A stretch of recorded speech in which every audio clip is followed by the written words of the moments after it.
to check your work. All the recordings will be played once only. The test is in 4 sections.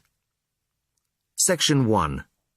You will hear Kevin Brown asking for information about renting an apartment through an agency.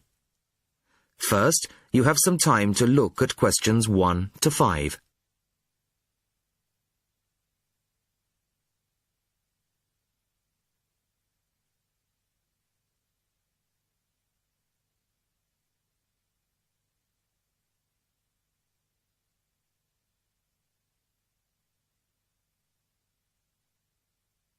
You will see that there is an example which has been done for you.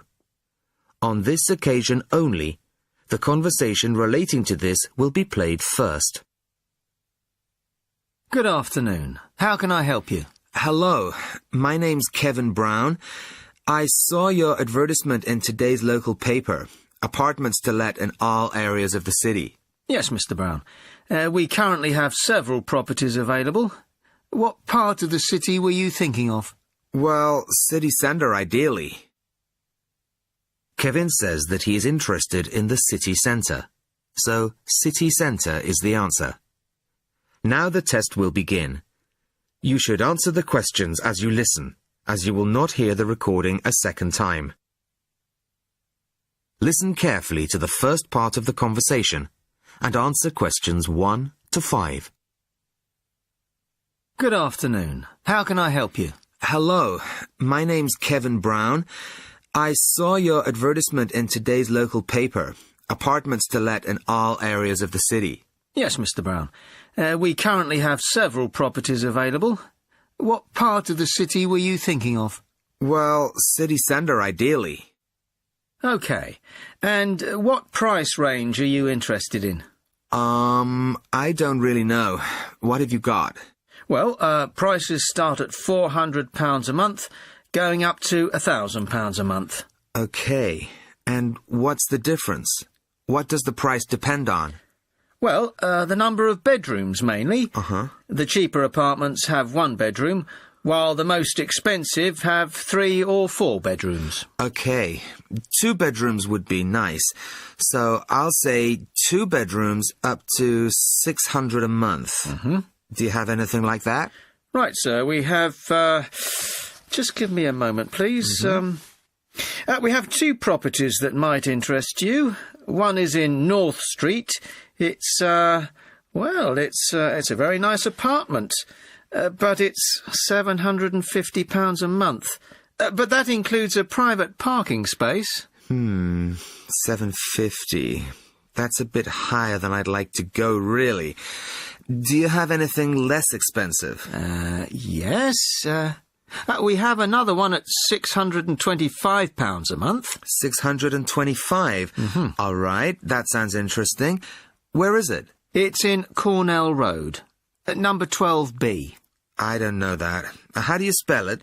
It's Cornell. It's near the park. I've never heard of it, but I'm sure I'll be able to find it on a map. Before you hear the rest of the conversation, you have some time to look at questions 6 to 10.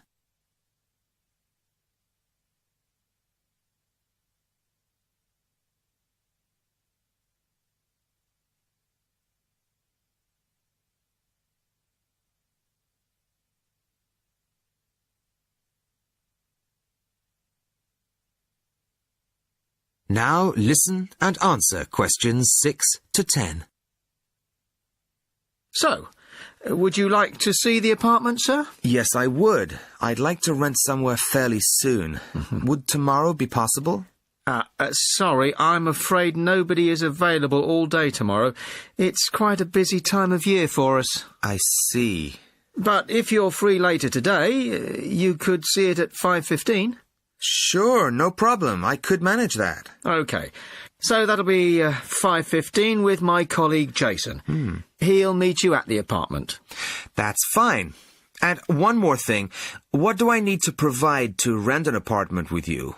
What documents, that kind of thing? Yes, of course. Do you have a job? Yes, I work in a travel agency.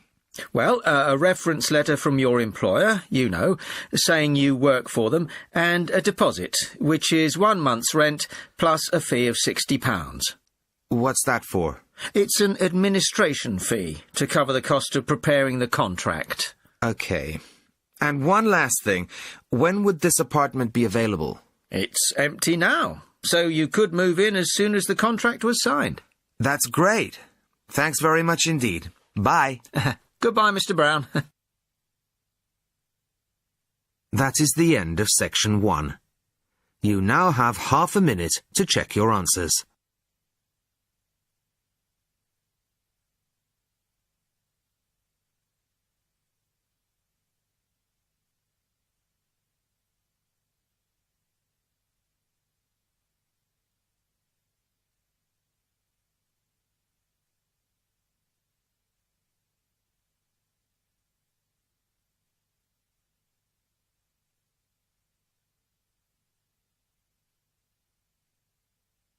Test 2, Section 2. You will hear a member of the local council describing plans to redevelop part of the seafront of a coastal town. First, you have some time to look at questions 11 to 15.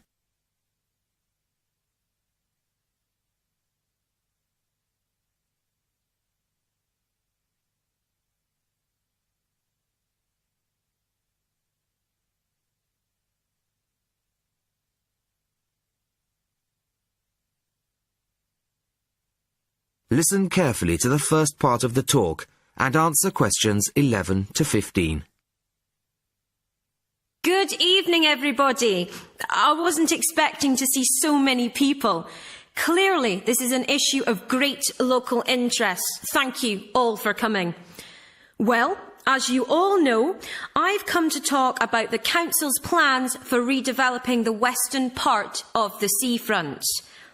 Firstly, of course, the Queen's Parade shopping centre is to be demolished. It was built on the cheap and in a hurry in 1953 and recently came third in a national newspaper's ugliest buildings in the country list, so I don't think anybody's going to miss it. The question was, what do we replace it with? Well, after consultations with the local community, we decided, as I'm sure most of you are aware, to replace it with a complex of small shops and workshops, plus a 3-screen cinema.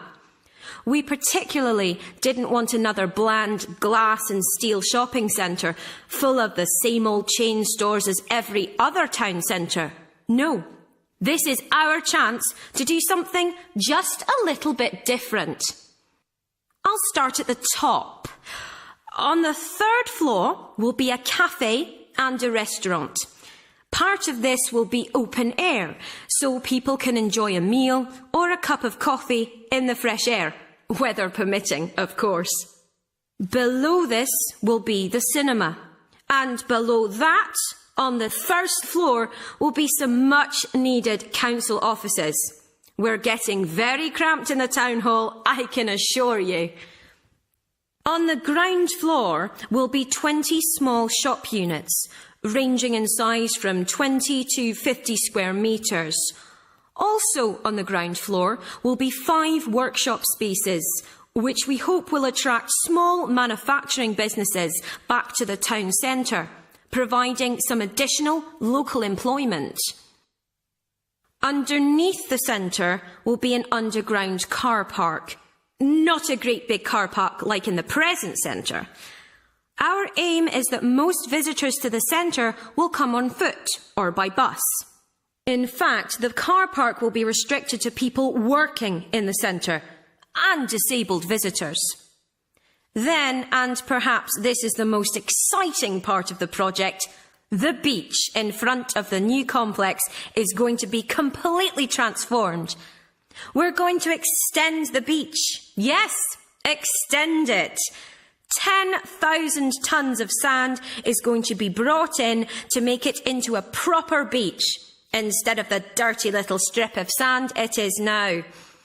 As well as being for the enjoyment of local people, We're hoping that a decent beach will attract more visitors to the town, and that has to be good for local businesses. Before you hear the rest of the talk, you have some time to look at questions 16 to 20.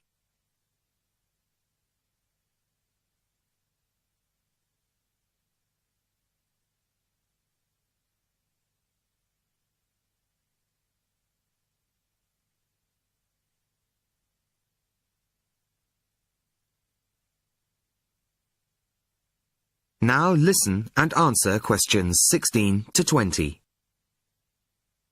Now, I must emphasise that these plans have not yet been finalised. That's what this meeting is about. Of course, it's vital with a project like this that we have the support of local people. After all, we work for you, and it's your money that's paying for it. So, first of all, the plans for the new centre are going to go on display in the town hall. They'll be there from Monday the 5th of March until Friday the 6th of April. Plenty of time for anybody who's interested to get over there and have a look at them, I think. There'll be a suggestions box in the same room as the plans. Anybody who has anything to say is welcome to fill in a suggestions form. These forms will be looked at and taken seriously, you can be sure of that. Then on Tuesday, April the 10th, there'll be another public meeting much like this one, and in this same place. It'll start at 7 o'clock, and there'll be a chance for local residents to address the council. We'll also report back to you on the results gathered in the suggestions box. Anyway, I'd now like to hand you over to my colleague, my fellow councillor. That is the end of section 2. You now have half a minute to check your answers.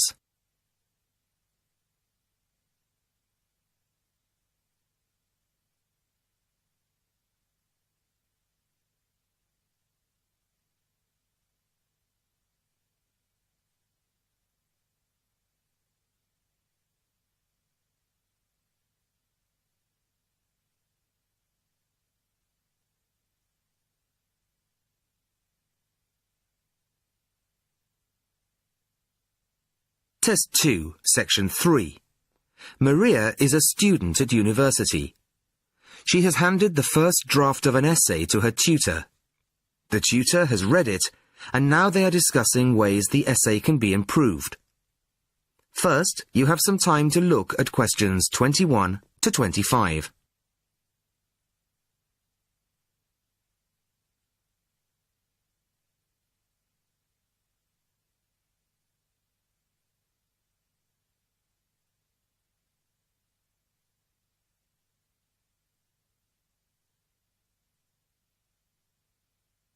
Listen carefully to the first part of the conversation and answer questions 21 to 25.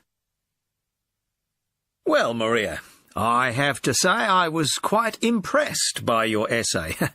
It's a big improvement on the last one. Really? I'm glad. I put a lot more work into this one. I really spent ages on it. And it shows. You've addressed most of the problems I pointed out last time. In particular, the style and language are much more appropriate for an academic essay. So that aspect is okay? Absolutely. If you carry on like this, you shouldn't have any significant problems in that department. That's a relief. I've been quite worried about that, although I've been reading a lot of other essays to try to get the right style. Well, I'd say you've been successful. There are just one or two minor things you could look at. Your punctuation's quite basic. It's really just full stops and commas. And parentheses. Brackets? Yes, brackets if you prefer. In academic writing, these are best used only occasionally, if at all. You use them rather too often. Okay, I see. And I'm sorry to mention it, but your spelling. I know. But I'm working on a foreign computer. The spell checker doesn't work for English. Are you sure? Have you tried changing the setting to English? No, I haven't. Well, I should see if that's possible. I haven't marked you down this time, but, well, some of my colleagues are a bit old-fashioned about spelling. I'd try to get that sorted out if I were you. Okay, I understand. I'll try to change the setting. Before you hear the rest of the conversation, you have some time to look at questions 26 to 30.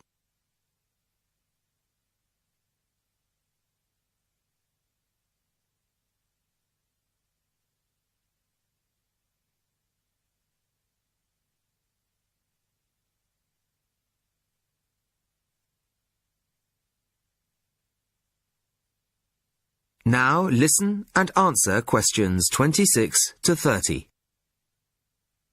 The only major problem I have with the content of your essay is the introduction. The introduction should, well, introduce the theme of the essay. You've put some of the most important points there. For example, this bit. The statistics about the growth of railways in the 1850s. That really should go in the main body of the essay.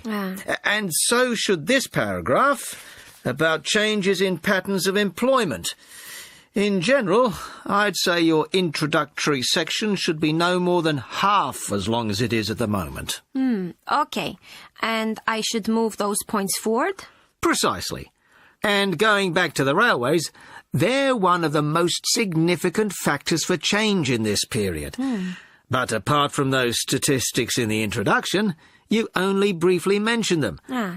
I'd like to see a lot more on that, and the influence the expansion of the railways had on patterns of social and economic behaviour. You mean how with the railways people could travel to find work and could meet people from other areas? Exactly. Then in the midsection, well, it's not a big thing, but this quotation from the Times. You think it's too long? Well, you said it. I couldn't think of a way to shorten it. Do you think it's really necessary? You mean I could just get rid of it? Yes. You've already made the point and backed it up with other evidence. The quotation's redundant, really. Okay, well, that'll be easy. There were various other minor points, which I've noted in the margins. You can look at those later. But moving forward to the end here, I wasn't quite sure what this meant. The final paragraph? Yes. Are you saying that, on the whole, the changes of the mid-19th century tended to improve the lives of ordinary people or not? It's not very clear. It's not? No, it isn't. I'd add a few lines clarifying your position. Okay. When do you want the final draft? No, the end of term will be fine. But there was just one other thing, the bibliography. Did you really read all these books? No. Just the books you actually consulted will be fine. You don't need to include everything ever published on the subject. Right, okay. Thanks. Bye. Goodbye. That is the end of section 3. You now have half a minute to check your answers.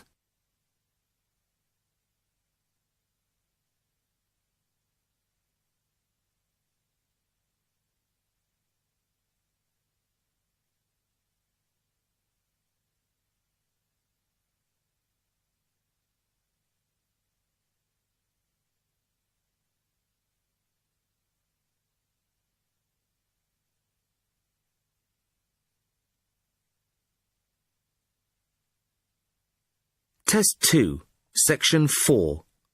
You will hear a talk about stray cats. First, you have some time to look at questions 31 to 40.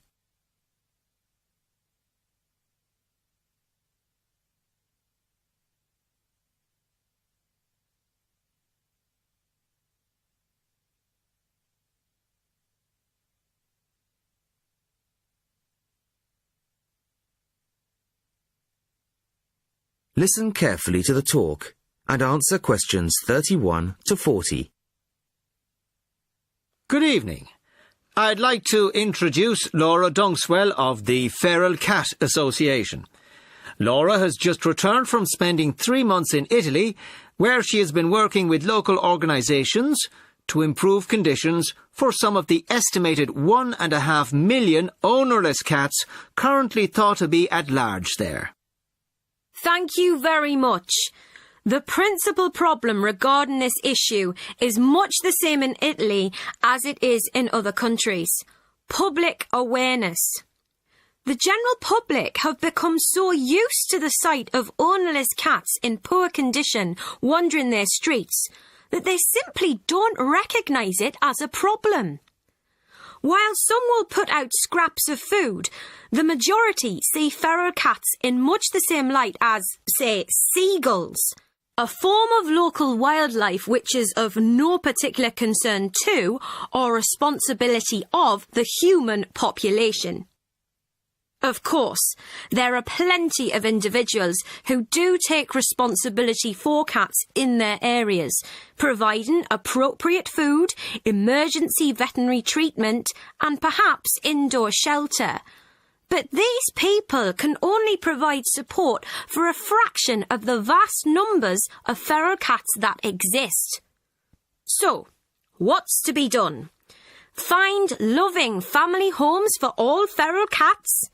Well, that would be wonderful, of course, but unlikely to happen anytime soon. The two main focuses of our work are sterilisation and education. Sterilisation is usually only performed on female animals. It may seem a drastic intervention, but it benefits both the sterilised cats, who will not have to suffer the health consequences of endless pregnancies, and also the feral cat population as a whole, as controlling numbers reduces competition for whatever slender resources of food may exist. Animals to be neutered are captured and sedated at the point of capture to minimise their stress and discomfort. They are then taken to a temporary centre set up by a local organisation, and the operations are carried out under anaesthetic by trained veterinary surgeons, all of whom kindly donate their time. Now, while domestic cats can recuperate in the comfort of their owners' homes, feral cats have no such luxury. They are kept at the centre for around 24 hours, then returned to the locality from which they came. Dissolving stitches are used, and each cat that has been operated on has the tip of one ear clipped, a sign that the animal has already been neutered. A few animals have been electronically tagged and their progress monitored. In general, it has been found that neutering does not diminish an animal's chances of survival. On the contrary, the evidence suggests that sterilised females have a significantly improved chance of remaining in adequate health. The other focus of our work is, as I said, education, publicising the issue and raising awareness. Our current poster campaign is a translation of the widely used slogan, "A kitten is not just for Christmas." At present, resources are rather limited, but, funds permitting, a campaign of radio advertisements is planned, perhaps in the run-up to next Christmas, reminding people that families may quickly become bored with the responsibility of owning a domestic animal. Last year, we used newspaper ads featuring pictures of emaciated strays and highlighting the fact that abandoning an animal simply transfers your problem to somebody else. Which leads me on to the final point I'd like to make. Organisations such as ours are sometimes depicted as being mainly for sentimental animal lovers. Well, I make no apology for that, but our work has a wider importance than the welfare of cats. Ownerless cats tend to quickly fall into ill health and can become a health hazard in various ways, including the spreading of disease and parasites. Children can be especially vulnerable to this, as they are more likely to handle an infected or infested animal. Thank you very much, Laura. That is the end of section 4. You now have half a minute to check your answers.